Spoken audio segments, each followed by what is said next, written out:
Alright, time for another gun show report.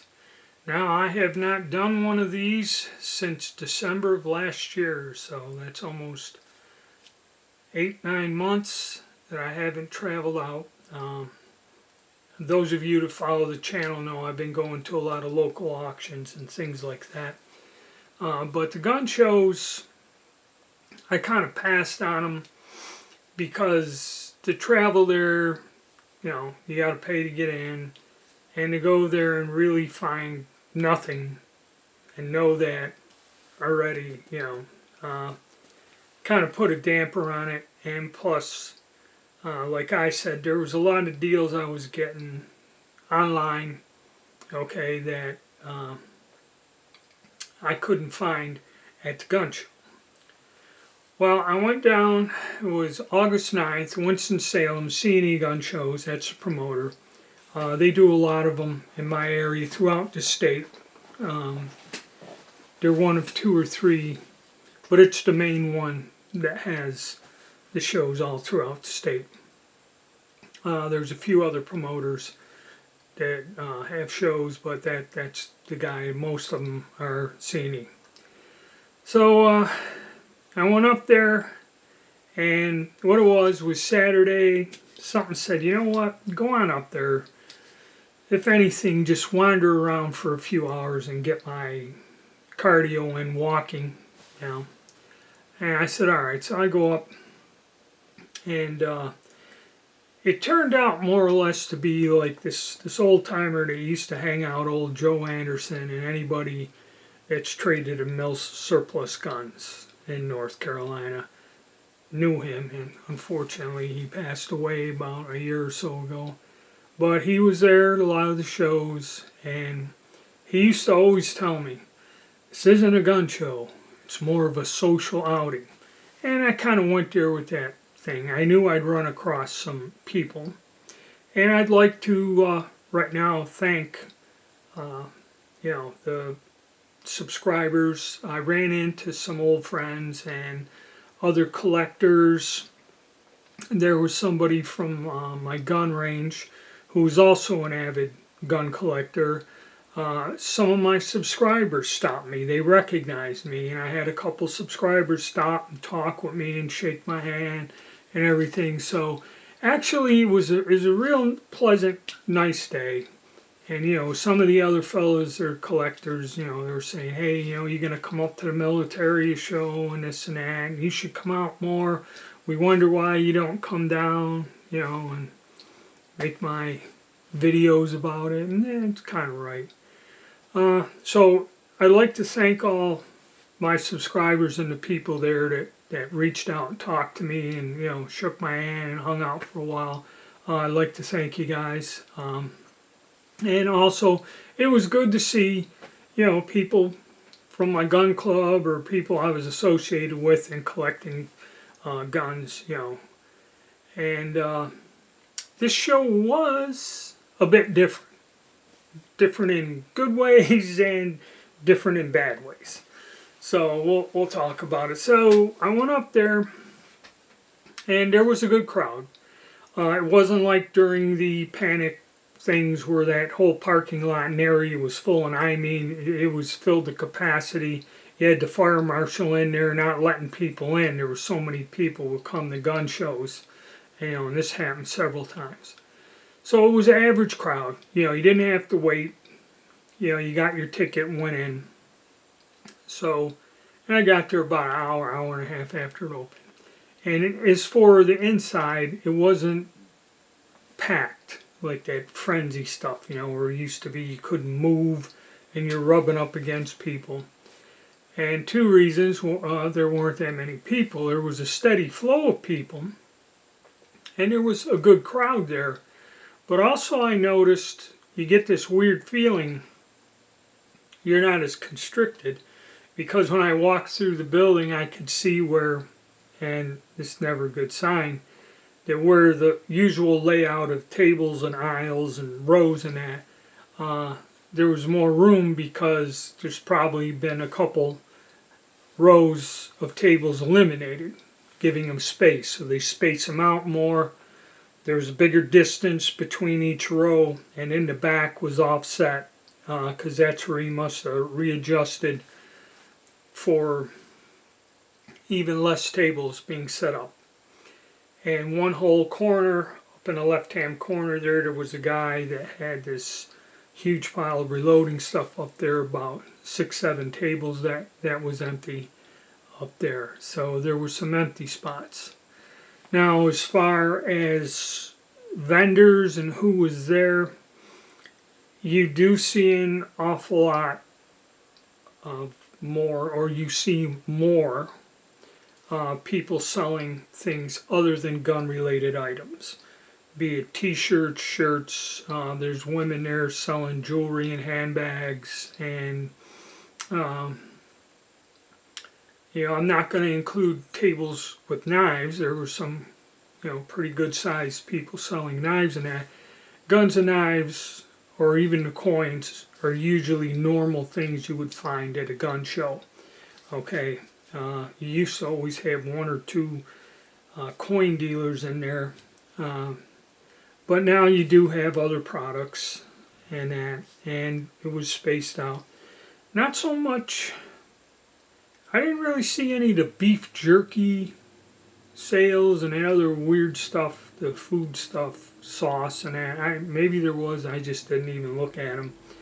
But there were less people, less vendors there, number one. So it was roomier, which that's never a good sign for a gun show. I mean, the Greensboro gun show was like that.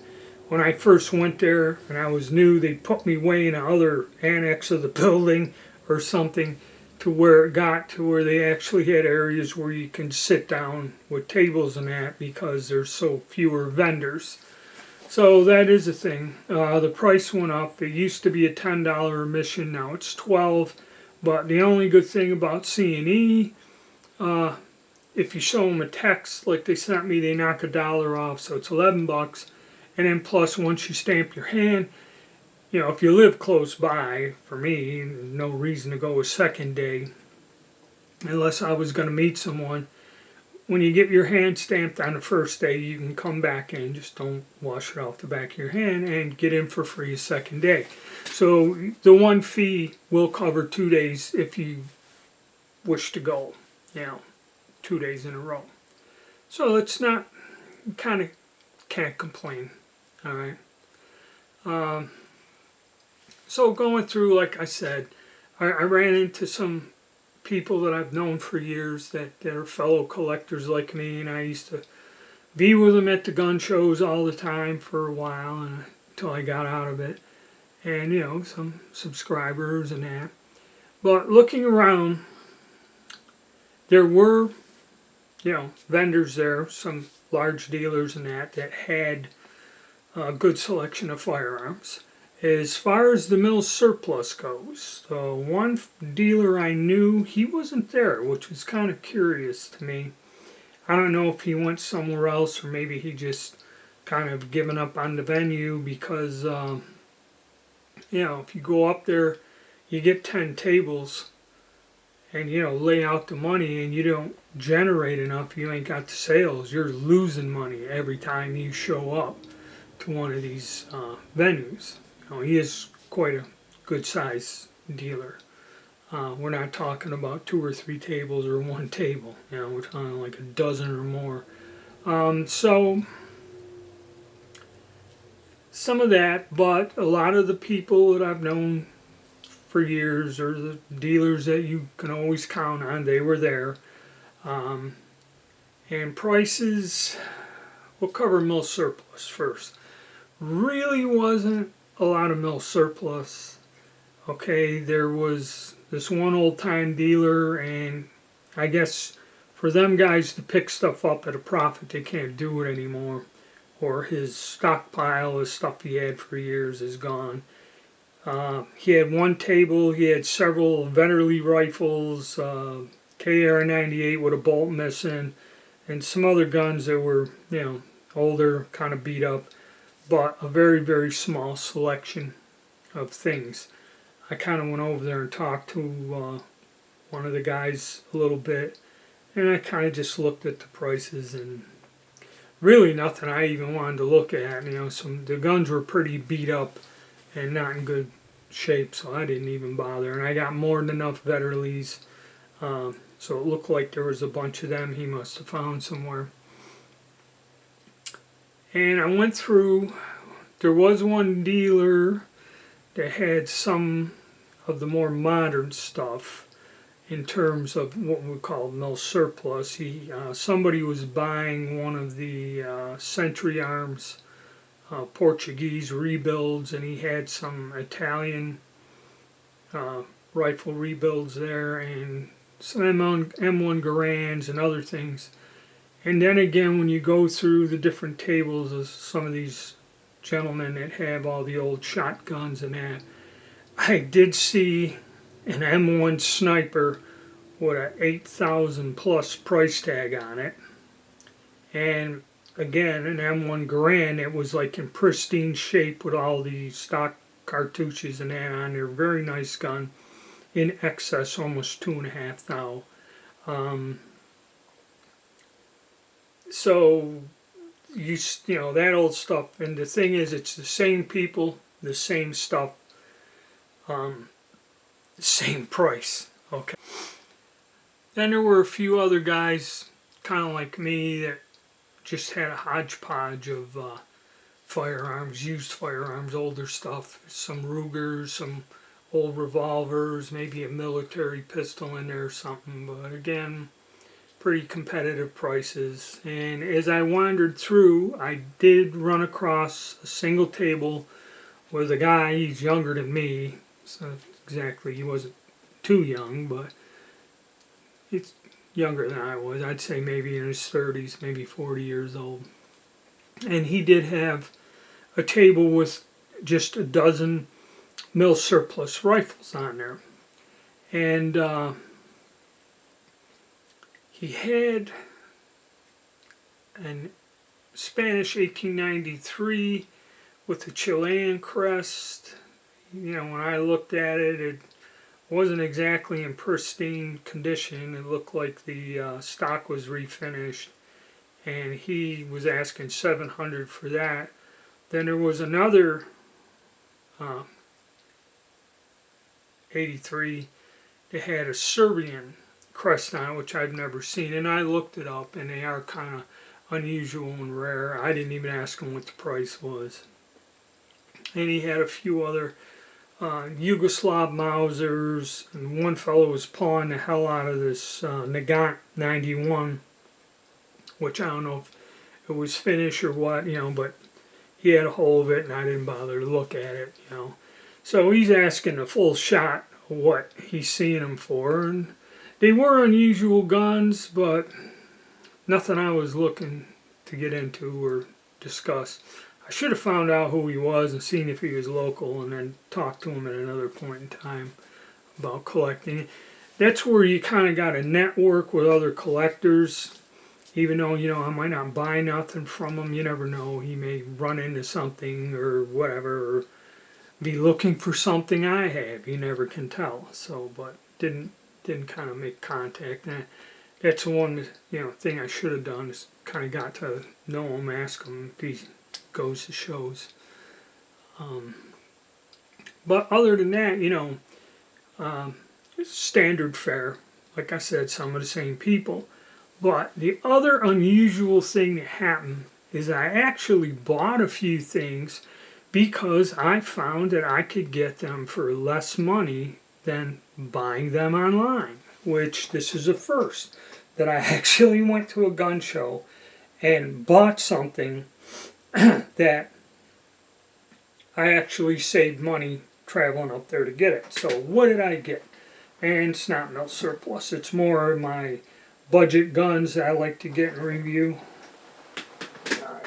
First up was this American Tactical AR-15 pistol. It's a Alpha Max, and this is one of American Tactical's all polymer firearms. So this whole gun is polymer, the handguard, everything else. and it's a pistol, and it has a simple sliding brace.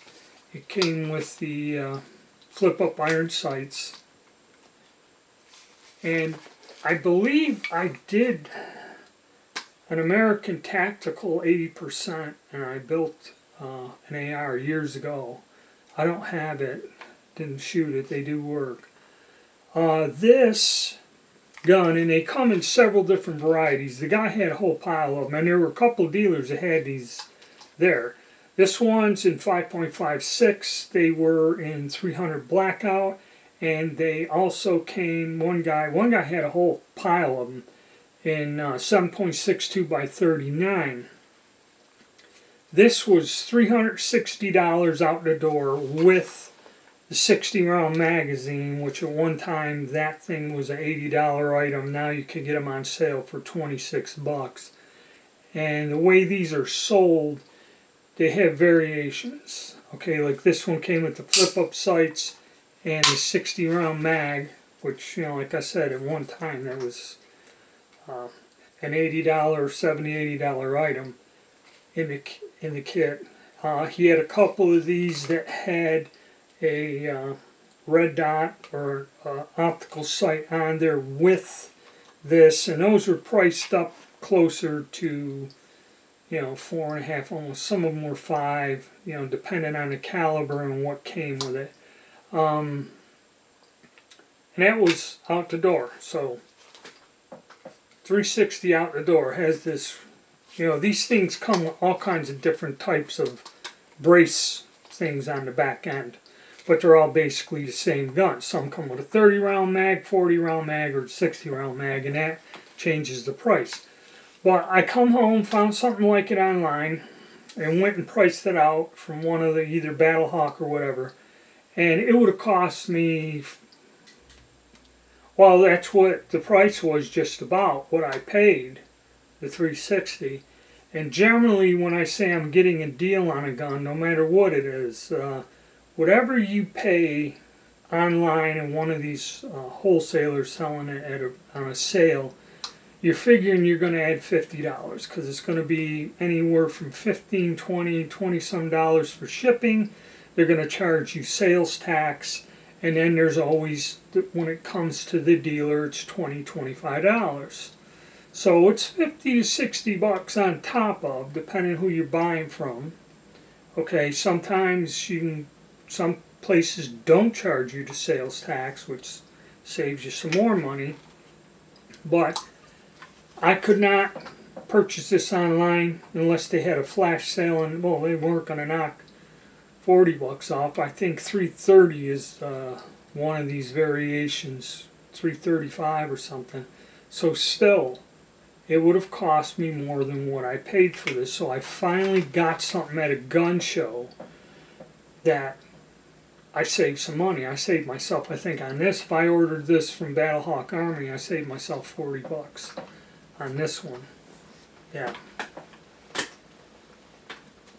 And while I was there, I said, whatever. I was looking at one of these from Grab a Gun. This is a G-Force 9mm pistol. Takes Glock mags.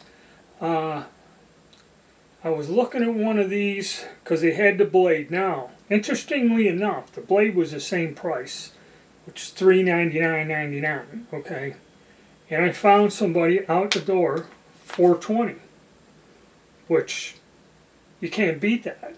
It's basically the online price without the shipping, without the sales tax, and 20 bucks transfer dealer fee. And it was out the door. So this was a buy. So I picked this up also. Okay, and this is an interesting firearm. And again, I couldn't get that online, even on sale, because I don't think they dropped the price on these. They kind of stayed there. You know, some guns like that Caltech 9, I've seen that for under $2. Okay, and there's no way, I don't even know if anybody was carrying them, but I don't think the price can go any lower than, you know, so you do find some deals online. This is the first time I went to a gun show, and I got a couple items. that I could not, shopping around online, beat the price. I mean, like $40 less for both items. Or was it? I figured it out, but I think it was 40 or 50 less on this one and 35 less on the other, something like that. The lower price gun.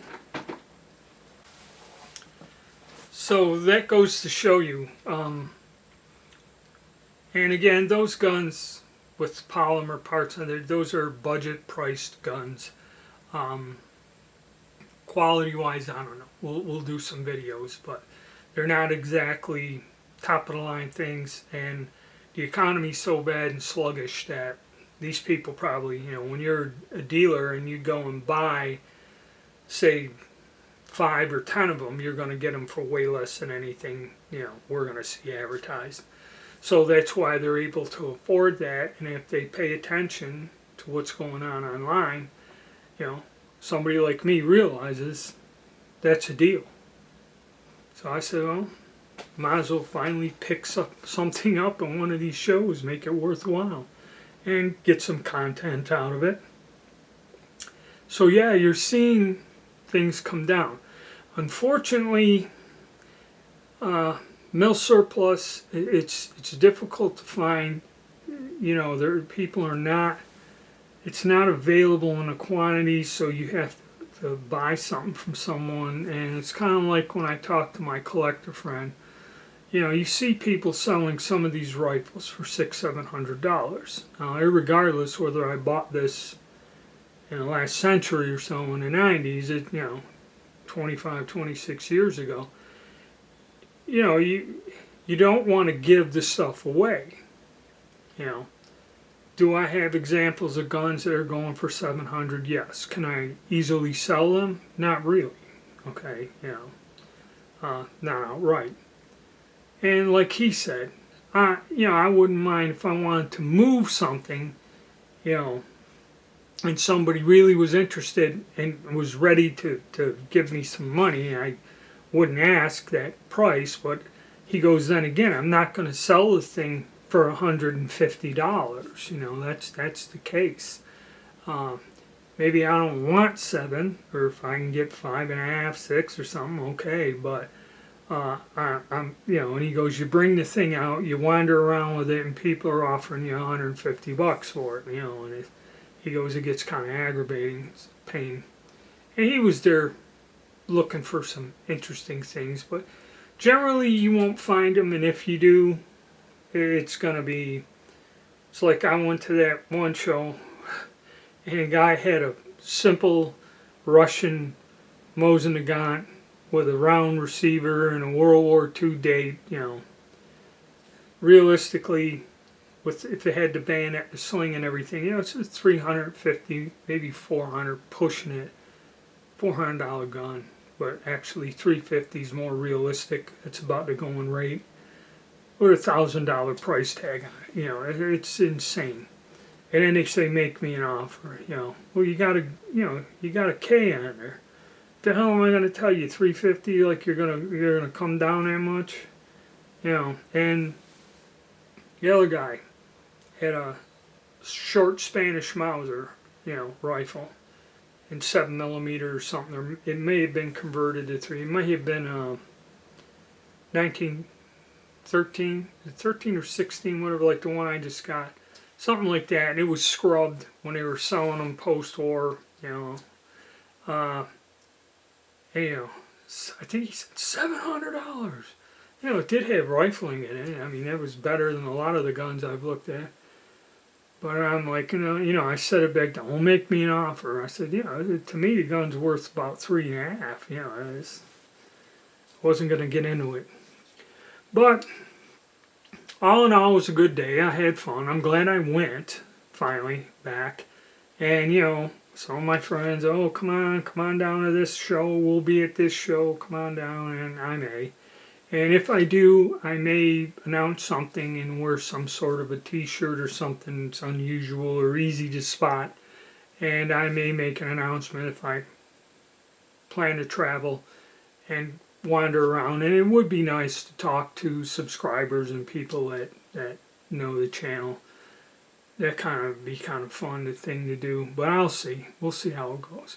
All right, guys. So that's my report.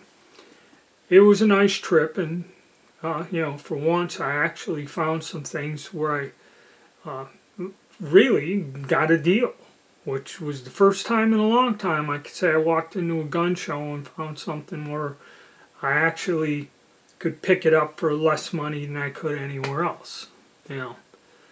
So that's a first. So I don't know, but that's how it went. Alright, hit the like button, subscribe, and stay tuned, and thank you all very much for tuning in.